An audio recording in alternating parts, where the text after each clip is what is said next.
I'm Sarah Knight, and welcome to It's Got Pockets, where just like finding the surprise pockets in your favourite trousers, I'm bringing you perfect pockets of joy and realness. Every week, I'm having unfiltered conversations with women who crack the feck on, even when life gets proper lifey. Women with experience, expertise and wisdom. Because sometimes the best stories start in the middle. Women who've been there, done that, and they're still figuring it out. Join me for real talk, useful tactics, and all the swears in between that make your life and business feel that bit more manageable. Hello, welcome to another episode of It's Got Pockets. One of the things that I absolutely love about doing this podcast is I get to meet beautiful, fabulous humans who are then one in my world forever. And today's guest, Jennie, is basically not going to escape me ever again. We've already had so many brilliant conversations. And that's what this podcast is about. It's about unfiltered conversations, seeing what happens, seeing about women who've lived a lot, led a lot, women who are becoming, who are still processing, still learning, but also who've got shit to say and want to say it. And we're not scared of saying it. It's the honesty. It's about not having a filter. It's about the stuff that matters. It's about taking away all the bullshit, because we know the drill, ladies. When a woman finds a dress with pockets, actually, she tells everyone, and it's freedom. And that's what this podcast is about. It's about a space to carry what matters. And I know this morning with the fabulous Jennie, we are going to have that conversation. Jennie is a divorce coach. She's a children's book author, a podcast host, and she's currently filming a documentary. And we're going to get into all those things in the chat that we're going to have. Jennie, welcome to It's Got Pockets. Thank you so much for having me, Sarah. I'm very excited for this conversation because we basically have no limits whenever we talk. So I'm into it. Yes, and we're now recording the no limits conversation. So, you know, who knows where it's going to go? Well, I do know where we're going to start, because we're going to start where we were just before I pressed record. So a few weekends ago, I went away with my girls, I say girls, we're 50. We need to stop calling us girls. Women, we're real women. And we ended up having a real big conversation about pajamas and bed and underwear. And this is stuff that matters. This is important things, you know. And there was a whole, shall we say, heated debate about who wears knickers in bed, who wears pajamas, who wears underwear. And then this morning I came on to the chat with you. And I'm going away to Wales. I'm just going to mention that about 17 times with one of my ride or dies in about an hour, actually. She's told me not to be late. And I suddenly realised I didn't have enough good knickers, you know, one of those like really good pair of knickers, you know, not your scabby ones that you put on when you're on a period, but your good Marks and Spencer comfy ones. And so I did a wash and they're all in the dryer. And basically my text message to Keely is, don't let me forget my knickers. So then I came on and I was telling you, and you told me that I don't wear underwear. And I haven't worn underwear since my late teens, early 20s. I'm 39. Yeah, I love it. It's just, I love these nuggets. I mean, this is oversharing like on a chronic scale, but you know, let's go straight there. I'm into it. So I have to put a good pair of knickers on. I'm too worried about sneezing and other things happening. Do you know what I mean? They're a layer of my armor that is part and parcel of, you know, essential life, age 52. Yeah. But what really made me laugh was it was something. Then we started talking about the underwear situation at night, and you gave me your mum's words of wisdom. Okay, so my mom, brilliant. She's a brilliant lady. She's hard as nails, but heart of gold. And her last name is McDougall, and we call these phrases that she has and the things that she says, as I've got two sisters, so there's three girls. We call them McDougalisms, and this is one of them. So when we were little, and yeah, anyways, it's funny. I was thinking about this the other day. She used to tell us, we don't wear underwear at night. The vagina needs to breathe. And I remember being a child being like, does my vagina have nostrils? I don't understand. Does it actually have a breathing mechanism? Like, you know, you go into that like that logical kind of brain trying to make sense of it. To be honest, we've never had a real answer from her as to why the vagina needs to breathe. I've just adopted it, and that's my life, and I don't wear underwear I ever. love it. I love it. And, maybe your food just needs to flow. Maybe that's it. Maybe there's, Right? I Yeah. love the McDougalisms. So is she Oh yeah. Scottish? Yes, we've got Scottish roots, clearly. But yeah. Ah. Yeah. So, But you know what? It is ultimate freedom not wearing them. Like I never feel restricted. And it almost feels like I'm doing something that I shouldn't be doing. And it's like two fingers to the world a little bit. So I love it. It's an act of rebellion as maybe, well. maybe I think it might be. But it's the quiet rebellions that I love. It's the rebellions that you're not shouting from the rooftops. That's just like, this is for me.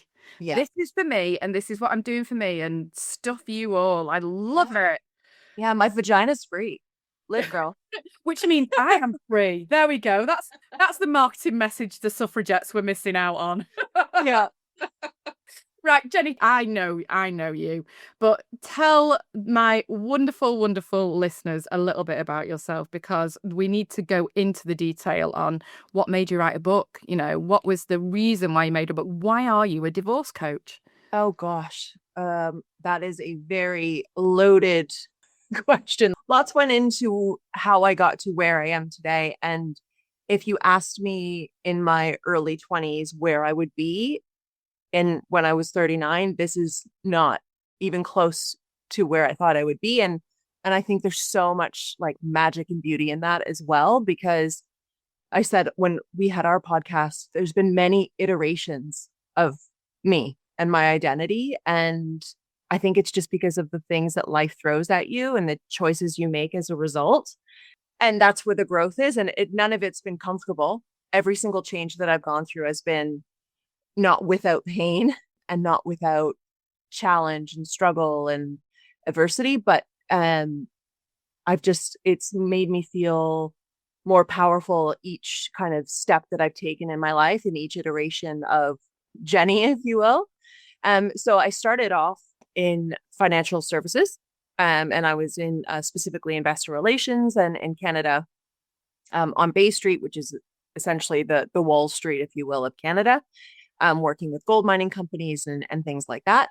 And then my best friend and roommate at the time, we made the decision to move over to London, UK, because we were just bored and we were young enough to do it. And I think I got pretty far and pretty successful early on in my life. And I just thought like, okay, well, there's only one trajectory here. Like, do I really want to do this for the next 40 years, right? Or do I want to throw some spanners in the works and live a little bit? So yeah, moved over to London and continued on in kind of financial services, investor relations, more the digital side. And then I met my now wife. So another iteration of Jennie was coming into my sexuality, which we can get into. But I lived a heteronormative, I guess, life until I was about 27, 28.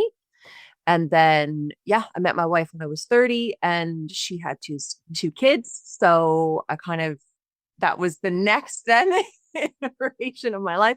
I moved from London up north, into Cheshire, had a family overnight, essentially, got married. And yeah, and then that kind of led me to really throwing myself into what a blended family looks like, step parenting challenges. I sat with my wife through her divorce, which took about 4 years. When I met her, she was, I think, a year into their separation and they had just started divorce proceedings. So it was a challenging divorce with a challenging individual. And, or as they would say, I guess, in the family court system, quote unquote, high conflict. So there was huge learning in that for me, not just about the family court system in the UK and how flawed it is, I guess, for lack of a better term, and how it traumatizes people or re-traumatizes people depending on what kind of relationship you're trying to separate from. But then also, how to help somebody get clarity through that process and to work through their emotions so they have a clear mind when they're going into proceedings, and how important that is to determine the success and the outcome of those proceedings for them, and also how they can then move on from their lives. So huge learnings from that. But then, I'm jumping all around here, but it kind of all clumped together during this time period. But then realizing that my stepchildren, who I don't really call stepchildren, they're my children because I met them when they were 1 and 3 years old. So we're very much bonded in that way. And there was nothing in terms of like reading or books or at the time TV or anything that really reflected our family for them. And I just thought like this can be hugely damaging. If you're not seeing yourself as a child during formative years in the reading and the play that you're engaging in. And that's not just for diverse families, LGBTQ families. That goes for anybody who's not white, anybody who has a different cultural background. Like there really wasn't much in the way of difference and diversity. So I decided to write a children's book called Howie Blend. He's a little boy named Howie, and his last name is Blend. His parents are divorced. He's got 5 friends, and it's all about their playdate adventures. And all of them come from different and diverse families. So it's kind of, as I call it, a real life depiction of how we blend. Yeah. Oh my word, I love that. I love the fact it's called How We Blend. That's something. And it's really interesting because I've been a single mum for years, and lots of things that you said there resonated with me. I know that when I split up with the kid's dad, it was quite unusual. I mean, I know that the stats out there, but in the community that I lived in, I was the one that was unusual, and I know the kids found it really quite difficult, and as the years have gone on, they're now 19 and 23, and they they don't second guess it at all, and actually the sunshine can't actually remember really life with dad and stuff like that. So it's been the norm for them. But at the time, the norm didn't feel very normal because you were going into school and they were like, so are your mum and dad coming to parents' evening? And and it was like, and it's that assumption all the way down the line that still happens. Yeah. And and when we talk about it, it's just giving ourselves just a little chance to breathe, to go, what am I assuming here? What's the thing that, what is the question that I can ask? And I do it all the time. I make assumptions left, right, and center. I would have made the assumptions that we're all in, a white 2.4, whatever the statistic is, and recognizing that is part of it, isn't it? That's part of the process that we need to go through, is knowing that we have this unconscious bias all the time. All the time. And, I wrote the book not just for children who are in blended and diverse families themselves, but perhaps for the child that is in a heteronormative environment, but they themselves are not heteronormative, and they don't know that there are many different ways that you can have a family, and there are many different ways that you can be a parent. And it's for them to have hope for their own future, and they might not be in an environment where that's cultivated for them. Yeah. Or that's encouraged for them. So they have no idea that there's many wonderful and beautiful ways that you can have a family. And that's something that's really important, because I know that I'm just my daughter is she's out sexually. She says she's 3/4 lesbian. She's saving a quarter for, like, in case like that surfer comes along, and but she's never had to define herself, and that's been really powerful for her. She's never feels like she's put a label on herself. She's not asked about putting a label on herself now. She's really confident in who she is and what she does, who she talks to, where she goes. And we've had that discussion with our friends, in the fact that we've been introducing just the concept of the fact that she might not date a guy, she might date a girl, and the same with my mum and dad, and everyone's totally cool with it and are not bothered. But equally, that's not the norm in a lot of situations either. And if you're growing up in an environment that is still very traditional, or perceived as traditional, because let's face it, nothing's traditional anymore, then it's hard, isn't it? It's hard to be able to vocalize how you're feeling, or even understand it in yourself. Yeah. Yeah. It's important, I think, because there are still, even though we say there's nothing that's traditional anymore, it really depends on the pocket that you live in. I think. So, even for me, like growing up, my parents were, I grew up Catholic, but, and I didn't really, there was nobody that was gay around me. I mean, there obviously was, but there statistically, but nobody that was really living out, and nobody that definitely didn't have a family.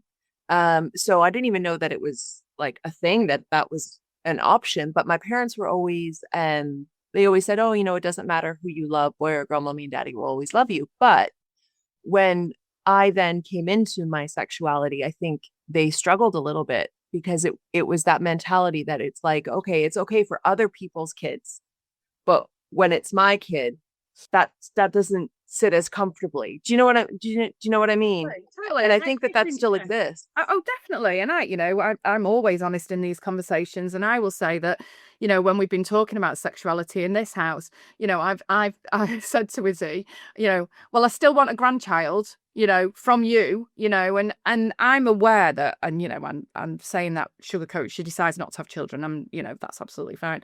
Have to caveat that because don't want to cause her any more trauma. She's had enough. Yeah. But from that point of view of the fact that I can absolutely resonate with that, because I think that when you go into any of those situations, it doesn't matter how outwardly fine you are about it, you're going to have some niggles because because of how you were brought up, because of your lived in experience, because of what you've perceived. When me and the ex split up, it was the right thing to split up. I didn't miss him. I grieved the relationship. I grieved the fact that this was not how life was supposed to be at the time. Now I love what you said about change isn't comfortable. It really wasn't comfortable. I spent a lot of bloody time rocking in a corner, but I wouldn't have it any other way now. I wouldn't have me and the tribe have been brilliant, married to tells me I'm not allowed to call him the second husband, and someone else described him as the now husband. Also, I'm not sure that's very appropriate, but the darling husband. Favorite. Yeah, well, he doesn't even listen to the podcast, so I can call him anything I want. But I totally agree with what you say about step parent as well. Like when we got married, and James came into the kids' lives, and he came into the kids' lives a lot later, so can't even remember how old the kids were. Freddie was still at primary school and Izzy was at senior school. And but I said I can't stand the step parent title because of all the Disney connotations, but also it's like you're a step removed from things. And when we had a very open conversation that I said to James, I don't need another parent in our dynamic. I want you to be their champion, their cheerleader, their friend. I'm a control freak. We'll come on to that in a minute. So it's like, but Izzy then did a speech at our wedding, and her entire speech was around, was obviously around me and all the stuff that I've said as she's grown up. I wonder if I'm going to have some isms when I'm as I get older. But one of the things she said in her speech was, we've never been allowed to call James a step parent. We call him our adopted dad because he's like, because of the negative Disney connotations of it's just, it's true. And I mean, my kids call me mom.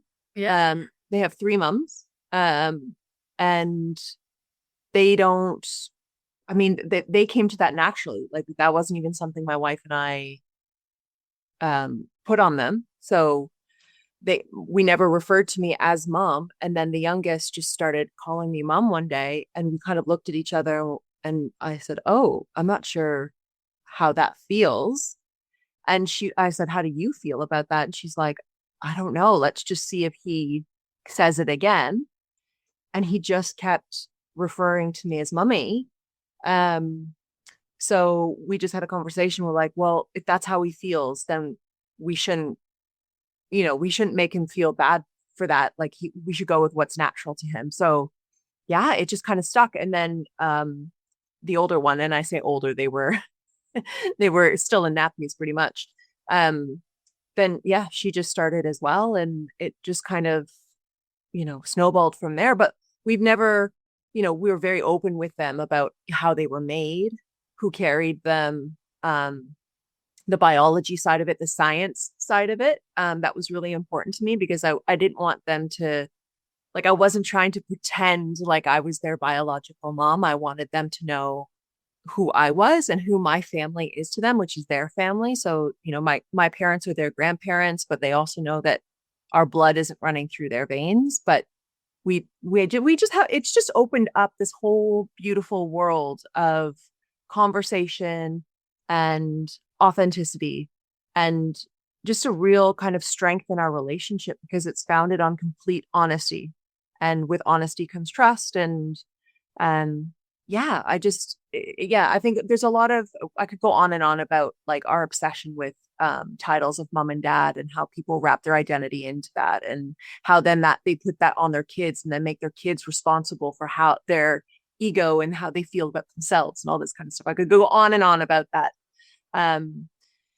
But yeah, I just think it's more beautiful for me to be a parent than a mom, if that makes sense. Yeah, it does. And I think, I often say, you can be a dad, but being a parent is very different. Choice. But being a parent is very different. Yeah.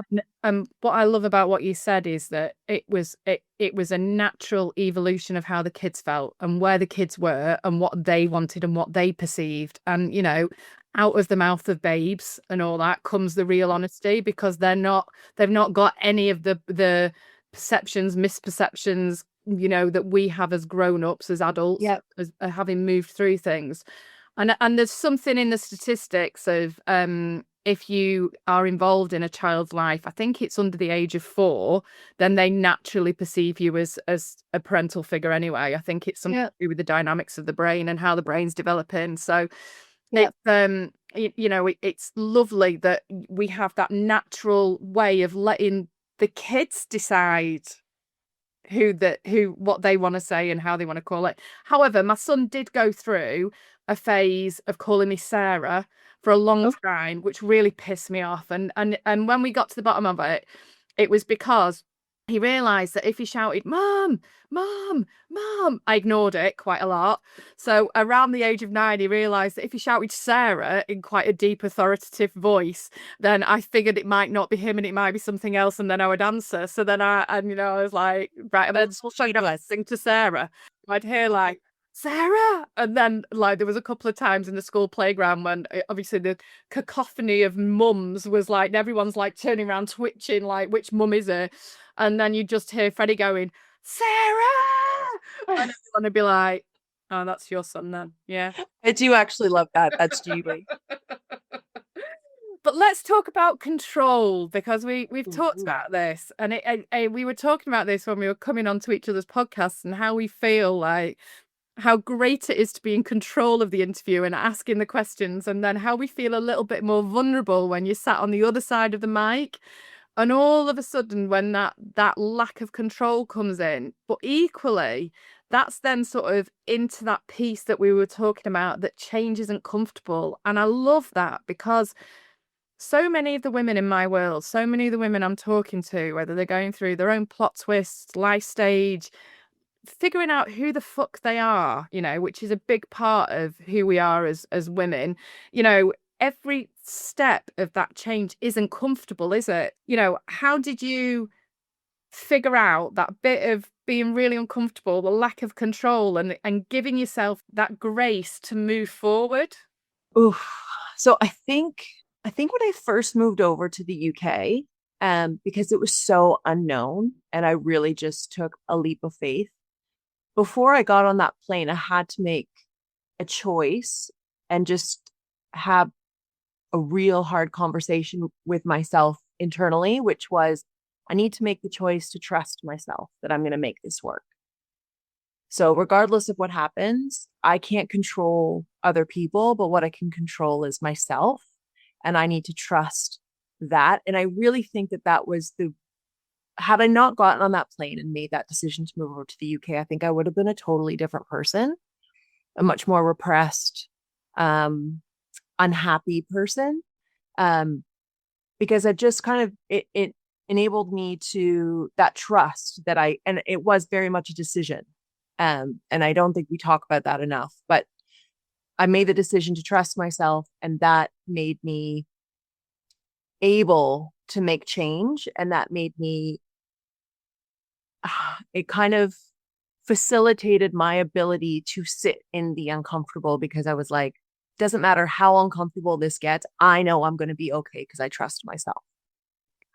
Do you know, I had to make a choice to trust myself. And if we could just put that on a banner somewhere, and everyone know that they can trust themselves before they then trust other people's opinions, before they then look around and side eye and that comparison, how much more powerful would we be? And the fact that you did that at such a young age as well, that leap of faith, that adventure of, oh, just fuck it, I'll get on the plane and see what happens, is amazing. And Yeah. and that's sometimes the beauty of youth as well, isn't it? Is that there's not, our brains haven't quite developed into the consequences of our actions as well, which is, absolutely brilliant. Let's be more impulsive. But having to make the choice to trust yourself is really powerful, and something that still sticks with you now? Is that your inner sort of mantra almost? Yeah, absolutely. On a daily basis. I think as women, we're kind of taught that we don't have options. We don't have choices. And I really, when I made the choice to trust myself, it opened up this world of how many options there are for me. And also, like, I always go to, okay, what's the worst case scenario in this situation? What's the worst thing that can happen? And that was kind of the conversation I was having myself when I got onto that plane was, listen, if it doesn't work out, I can come home. If it doesn't work out, I can go back, to Toronto, and I can go back to that life. And, what's the worst that can happen by um, taking this leap and seeing what happens? And I've carried that with me through everything, really. What's the worst that can happen, and how would I navigate myself out of that? And I trust myself to do that. And that there's so many options available. It's not just this one linear path. Um, my God, how depressing, Yeah. right? But so many women I know in my life live that way Yeah. and feel like they don't have options. They stay in terrible marriages. They, they never leave that job. I've got friends who've been in the same job for, 10, 15, 20 years, and they're miserable in it, but it's consistency. They know what they're getting, and there's comfort in that. And that safety and that comfort can just minimize you, can't it? It can just, I think it's suffocating. suffocating. That's a brilliant word. Yeah, it is, because then you feel like you've not got any options. And I think that's why change has to be uncomfortable, and we have to embrace it. It's like, I going back to the knicker analogy, I always say it's like putting a thong on. Like, why the fuck would you do that in a million years anyway? Put some sort of cheese grater between your legs. But there's people out there. Yeah, I celebrate you all. But from that point of view, is that we have to embrace that level of being uncomfortable, to know that there's something else that's coming. A lot of the women that I'm talking to at the moment are going through redundancy at a life stage where they're carrying the world, the emotional load is bloody massive. And all of a sudden, like, boom, they get sidelined into that conversation at work where it's like, oh, should we just have a without prejudice conversation as a coffee and a catch up? And from that point of view, then that feels like rejection, but actually what happens is redirection, because something uncomfortable happening. I'm not talking about something awful, because that's a different level of trauma. I'm talking about something uncomfortable happening. We have to suddenly then assess what we want. So how do we force ourselves to do that without the plot twist, without the, can we? Is it even feasible to push ourselves? I'm a big fan of not, feeling the fear and doing it anyway, but I am a big fan of feeling the lack of comfort, the discomfort. So how do we encourage ourselves to look at that when we get stuck in life? If you're afraid of being uncomfortable, like, and that fear is going to keep you stuck, don't do it, because you're going to feel uncomfortable. But like you said, you've got to just do it anyway. So I think there's pieces that happen before you make the choice to change, to pivot, to do something different. You really have to psychologically and emotionally be in a headspace where you're gonna be where I was when I got on that flight, which was, whatever happens, I trust myself. Yeah, that's the essence of it, isn't it, really? That's the core of it, is that if you're feeling a little bit uncomfortable at the moment, if you're feeling like things are rocking, you have to absolutely live within the firm belief that I trust myself. And if Yeah. that's the bit that you don't do, that's the fucking bit to work on. Yeah. Yeah. Yeah, because you will drown. You'll drown if you haven't done the work on yourself yet. And you've just been like, oh, I'm just gonna, you know, jump. But I live in that kind of mindset of jump and the bridge will appear. Um, there's always gonna be, because I create the bridge, no, Oh my God, these are all mic drop moments. Say that yeah. again.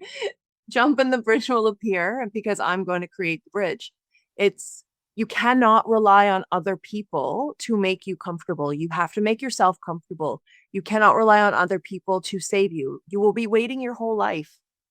We as women have to make the choice to trust ourselves. And it is a choice, and you do have to do the work, and you do have to be in the right mindset in order to get to that place. But my God, when you get to that place, it's fucking freedom.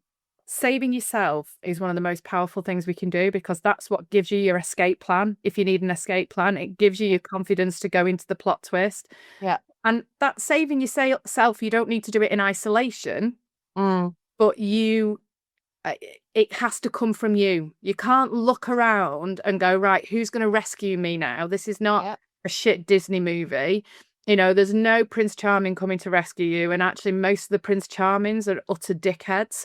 So, what can you do to save yourself? And then I call it human scaffolding. Where's the scaffolding that's going to hold you up while you move through? Forward. But that, putting that one step in front of the other, it's on you. And we need to take the responsibility for it, don't we? Yeah. And I think there's also a huge amount of awareness that has to come with that. Which is, if you've spent your life surrounding yourself with takers or, toxic people, then you cannot expect that anybody is going to be that scaffolding for you, or that those people are going to hold you up or support your decisions. Those people are going to continue in the role that they've always played in your life. So you've got to make different choices to surround yourself with different people, maybe before you make that choice, if you've historically chosen the wrong people to surround yourself with. So it's multifaceted.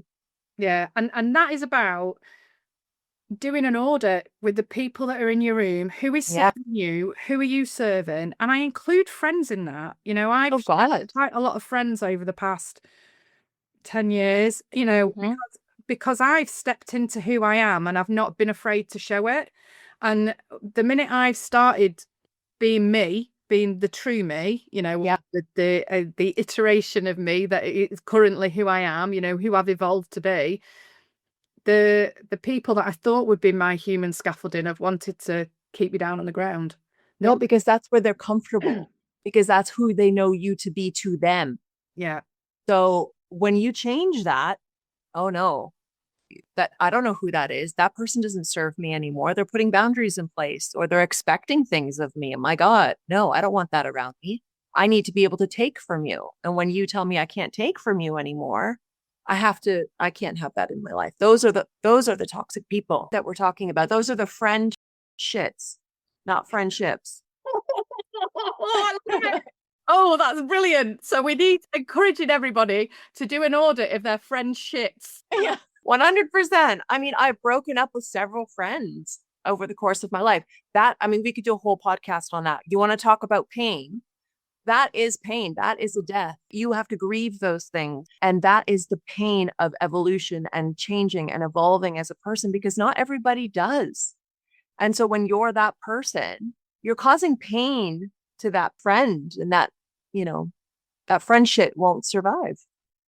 It's such an important topic though, isn't it? Because, it is like grief, and I know that when, my friendships have broken down, and these were friendships that I've had since, the dawn of time. I even struggle to talk about it because I'm like, oh, will they be judging me? Well, of course they're not judging me, because they're not even listening. They don't give a shit, and ultimately I really struggled after those friendships broke away. And it's taken me a while to find my people, and walk in the room and exhale. That's what that's a lot of what I'm building with Found Her Fire, is a community of real women who walk in a room and they exhale because they know they're in the right room with the right people and the right support, but that grieving process when you've lost a friendship, and I don't mean like, because I've lost a friend who's gone to sit on a cloud and that's hideous, but you know, when you've lost a friendship because they've gone, oh, I don't think I like the person you are anymore, and they're not cheerleading for you, fucking hell, that hurts. It is. And then it makes you question yourself. Am I making the right choices? Do I like who I am? If my friend of 10 years doesn't, you know, like who I am, should I be liking myself? But then you have to think about, you know, what was the exchange in that friendship? You know, what were they only enjoying me because of what they were getting from me? In which case that has nothing to do with the type of person that you are and everything to do with the type of person they are. And maybe you chose them as a friend because of how you were conditioned in your family dynamic growing up. Maybe you had a personality disordered parent that made you a people pleaser. Maybe you were triangulated from that personality disordered parent with your sibling. And so competition was constantly, you know, a part of how you viewed friendship and relationships, winning and losing. So it's so multifaceted, but you really have to start to have those hard conversations and look inward as to, why did you choose these people to be in your life? Why am I choosing this as my partner? What patterns do I have? What do I need to break? Where can I trust myself?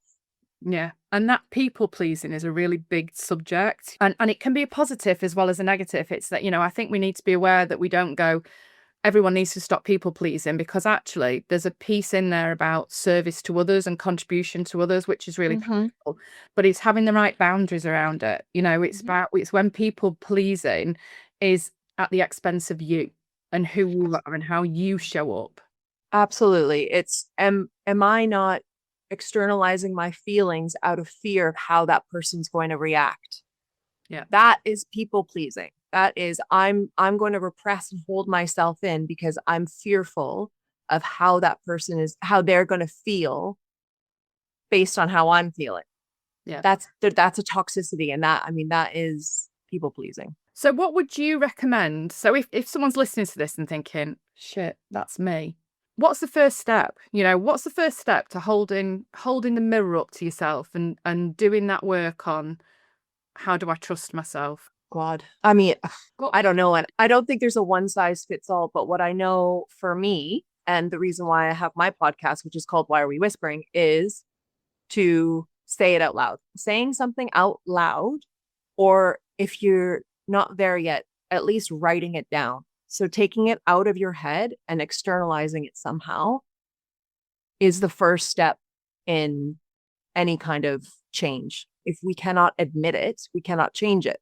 So that to me would be the first step. Yeah. And then saying it over and over and over again. And saying it out loud is often the scariest, isn't it? You know, it's that scariest thing of going, actually, this is who I am now, and I'm going to stand up and I'm going to be counted for it. You know, actually, I'm going to be counted for the fact I'm sweary. I'm going to be counted for the fact that I'm unfiltered. I'm going to be counted for the fact I'm calling out these things that have affected me, you know, and that open and that transparency that, are, you know, are important to me, and figuring out what's important to you. It's not going to be the same for every single person, but that vocalizing it is so important. And then I would ask you, what are you afraid of? What are you afraid of? What is going to happen by saying it out loud? And this also goes to when I'm speaking with rape survivors or people who have survived childhood sexual abuse or anything like that. They're always afraid to say it out loud. And the question is, what are you afraid of? Is it, most often than not, it's the shame. It's the fear of being judged, that, you know, shame keeps us silent. But if once you say it out loud, the shame is not yours to carry. It's your abuser's shame to carry, not yours. And I know that that's an extreme aspect of this, but if you ask the question, what am I afraid of? It becomes easier to say it out loud and to admit it, because there really isn't anything to be afraid of once you get there. Yeah, because like you say, then you start. What's the worst that could happen?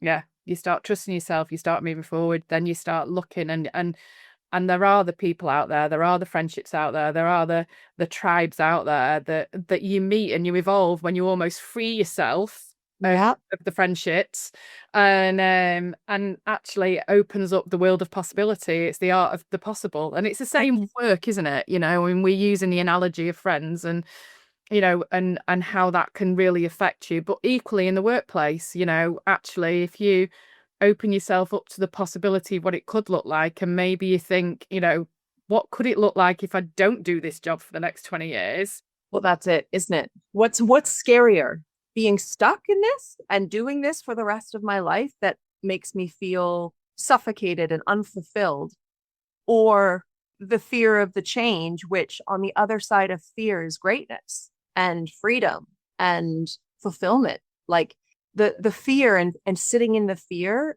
is such a short-lived experience. Love it. Jennie, this is not where I thought the podcast was going to go. Oh, I know. We had so many different things to talk about. So this is part one, people, of my podcast with Jennie, because part two is coming, because there was a whole host of things that I wanted to talk about. The documentary that you're filming. I want to talk about children and devices and tech and Oh my God, doing that, which is a massive subject in itself, which we've not got time to cover today. So part two is definitely coming. That whole how we navigate life has been just such a fabulous part of this, and actually anchoring it in to making a choice, actually knowing that you have the capability to make that choice, to trust yourself, is so powerful. So my final question is the same that I ask all my fabulous guests, and it's, what is your 6-word memoir? Now, this could be a legacy, it could be an affirmation, it could be the rules that you live life by, it could be something that you want to show other people, it could be the thing that you whisper to yourself or shout to yourself as you go to bed at night.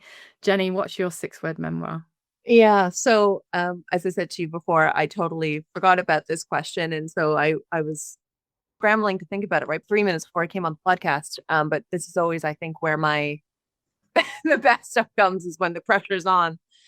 So I think it might be asked hard questions, embraced messy courage. That's genius. Embraced messy courage. Oh my God, I love it. Yeah, and I say that because, as I mentioned before, nothing in life is really linear. And Brene Brown, obviously, I love her. She's becoming a bit cliche, but that's okay, because I think she's really an amazing woman. But it's the fear is required before you can have bravery and courage. And then what comes after the bravery and courage is the freedom and the fulfillment, and all of the wonderful things. So embracing and understanding that it's going to be messy, but what's on the other side of it is incredible. And so just, and ask hard questions, embrace messy courage. And asking hard questions, I think, is really important as well, because I've said so many times, like, I hate small talk. Like, I want to know what ails you. I want to know when I'm at an event, I'm just like, so tell me about your childhood, tell me about the worst thing that's ever happened to you. I want to get to the crux of who you are, because that's connection.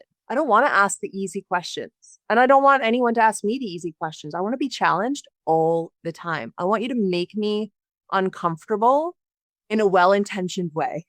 In a comfortable environment. So the environment's comfortable, but the questions might be challenging. And I love the fact that you've described it as messy, because life is beautifully messy. And I think the control freak in us is like, no, we've got to make this ordered and perfect, and this is how we get from A to B. But actually embracing not the messiness in the house when your kids and your husband are things away, that's wrong, and grounds for everyone coming to you for divorce, frankly. 100%. But embracing the fact that your life is going to feel a bit messy and that it's a bit chaotic, because there's the beauty of it. There's the unfurling, there's the art of becoming, there's the process is the bit that we should be enjoying, rather than thinking, shit, we need to get to the end bit there. Yes, definitely. And also, I think in that messiness, so feelings, and a lot of, obviously, what I'm doing with the divorce coaching is, it's a lot of,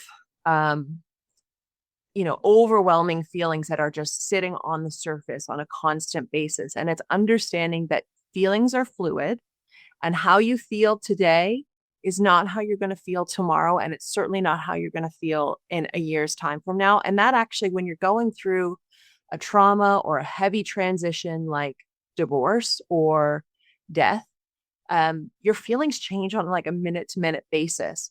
So not letting your brain stick to that feeling in that moment is so important. So understanding the fluidity of it is what helps us through like the most challenging times in our lives. The duality of emotions is something we often give ourselves credit for, is it? Oh, Jennie, it's been bloody amazing. Thank you so much for being on it. How can we find out a bit more about you, and what's the title of your book again, so people can go and find out a little bit more about it? Yep. So the children's book, it's a picture book, and it's called Howie Blend. So the name Howie and the last name Blend, Playdate Adventures with Family and Friends. You can find it on Amazon. You can find my divorce coaching support services online at www.jgdivorcecoaching.com. You can find me on Instagram for my podcast at Why Whisper. My podcast is on Apple. Why Are We Whispering? Yeah, I'm sure if you just type my name in to Google, you'll find many means of contacting me. And I will put all the details on this podcast so people can go and listen to the podcast, and we will bring part 2 of this conversation. Yeah, I would love that. Later on in the season. So thank you so much, Jennie. Big love. Thank you. As we button up another episode of It's Got Pockets, remember that just like that perfect dress with hidden storage, you've got pockets of potential. You can be exactly who you are meant to be with no one getting in your way, not even yourself. Just remember, you're not done yet. That plan B or plan C might be waiting for you. If you've enjoyed this episode and would like to work with me, or simply want to connect, come and find me at sarahknightconsultancy.co.uk, or on LinkedIn, you'll find me as Knighty S. See you next time.